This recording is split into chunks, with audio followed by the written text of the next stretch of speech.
Praise the lord. ప్రభు యొక్క నామాన్ని బట్టి మీ అందరికీ నా వందనాలు. నేను షారోన్ పద్మిని. గత కొన్ని రోజుల నుంచి నా వాట్సాప్ స్టేటస్లో బైబిల్ క్విజ్ అలాగే దేవుని వాక్యాలు మీ ముందు పెడుతున్నాను. ఇది S4 మీడియా ఛానల్ ద్వారా మీకు నేను పంపిస్తున్నాను. ఈ ఛానల్ని ఓపెన్ చేసింది నేనే. S4 మీడియాని ఎందుకు పెట్టానంటే దానికి కూడా కారణం ఉంది. అది ఇప్పుడైతే నేను చెప్పలేను. అయితే ఈ ఛానల్ ఓపెన్ చేయడానికి కారణం మాత్రం నేను చెప్పాలనుకుంటున్నాను.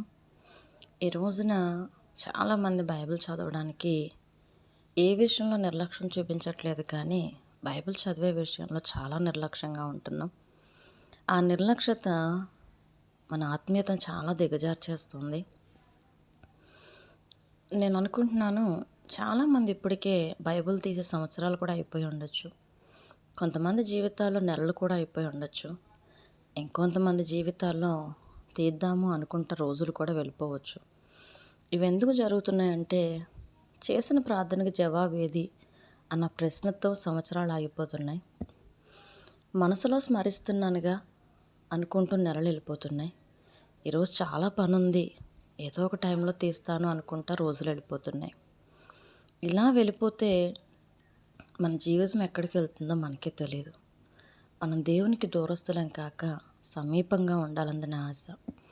నేను ఒక చిన్న ప్రయత్నంగా ప్రతి ఒక్కరు బైబిల్ చదవాలి అని, మీతో పాటు నేను కూడా క్రమం మానకుండా బైబిల్ చదవాలన్న ఆశతోటే ఈ బైబిల్ యొక్క క్విజ్ నేను స్టార్ట్ చేశాను. దయచేసి మీరందరూ కూడా ఆన్సర్స్ ఇవ్వాలని ఆశపడుతున్నాను. ఆ ఆన్సర్స్ మీరు రెఫరెన్స్తో ఇస్తే నేను ఇంకా సంతోషిస్తాను. ఎందుకంటే చదివి ఆన్సర్ చెప్పడం కొంతమంది చాలా ఈజీగా చెప్తారు. చదువుకున్న రోజుల్లో కూడా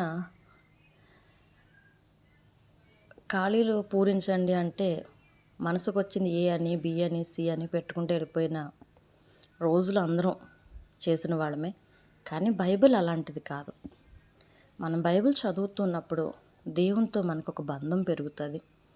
ఆ బంధం తెగిపోని అనుబంధంగా మార్చబడుతుంది. ఆ అనుబంధం చిరకాలం మనల్ని దేవునితో నడిపిస్తుంది.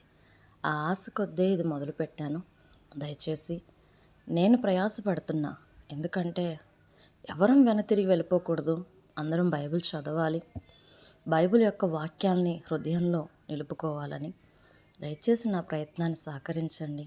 మీకు ఇష్టమైతే ఈ ఛానల్ని మీరు సబ్స్క్రైబ్ చేసుకోండి.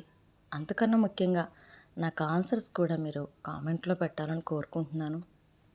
నేను పడిపోకుండా, కొంతమందినైనా పడిపోకుండా నేను ప్రభువులో నిలబెట్టడానికి నేను బయటికి వెళ్ళి అందరి దగ్గర మాట్లాడలేకపోవచ్చు. కానీ ఇలా యొక్క సోషల్ మీడియా ద్వారా కొంతమంది మధ్యలోకి వెళ్ళైనా ప్రభు యొక్క మాటలు, అందులో ఉన్న క్వశ్చన్కి ఒక ఆన్సర్స్, ఇలా బైబిల్ తీసైనా ప్రతిరోజు బైబిల్ తీయాలన్న ఆలోచన పుట్టి తిరిగి మళ్ళా దేవునితో సత్సంబంధాన్ని పెంచుకుంటారు అన్న ఆశ కొద్దీ ఇది మొదలుపెట్టాను. ఇదొక్కటే కాదు, ఇంకా మన క్రైస్తవ జీవితానికి కావాల్సిన వాటిని నేను తెలుసుకుని వాటిని కూడా మీ ముందు పెట్టాలని నేను ఆశపడుతున్నాను. దయచేసి మీకు ఇష్టమై ఉండి ఈ క్వశ్చన్కి ఆన్సర్స్ చెప్పాలని మీరు ఆశిస్తే, మీకు తొందరగా ఆన్సర్ ఇవ్వాలి అనుకుంటే సబ్స్క్రైబ్ చేసుకోండి. కేవలం నేను సబ్స్క్రైబ్కో ఏదో ఛానల్ చేసి గొప్పగా అయిపోవాలి ఇది కాదు. ఒక వస్తువుని మంచికి వాడుకోవచ్చు, చెడుకి వాడుకోవచ్చు. చెడుని ఆశించి మంచిని ఎదురు పెట్టలేను, కానీ మంచిని ఆశించి మీ అందరి విషయంలో నేను ఆశపడుతున్నాను.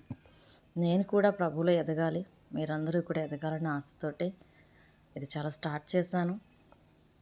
దయచేసి మీరు అందరూ సహకరిస్తారని కోరుకుంటున్నాను. నా మాటలు దేవుడు దీవించునుగాక. ఆమేన్.